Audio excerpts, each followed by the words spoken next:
இயேசுவின் விலைமதியா திரு இரத்தத்தினால் பாதுகாப்பு பெற மன்றாடும் ஜெபம்.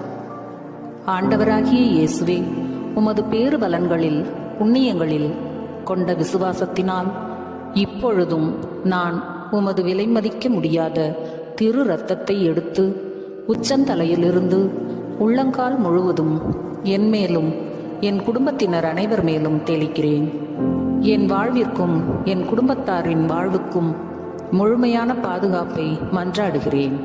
ஆண்டவராகிய இயேசுவே, தீமைகளினின்றும் பாவத்திலிருந்தும் சோதனைகள், சாத்தானின் தாக்குதல்கள், துன்புறுத்தல்கள், மனிதரை பற்றிய அச்சங்கள், இருளின் பயங்கரங்கள், பிணி நோக்காடு, கோபம் முதலிய எல்லா சூழ்நிலைகளில் இருந்தும் உமது அரசை சாராத எல்லா காரியங்களில் இருந்தும் எங்களை விடுவித்தருளும்.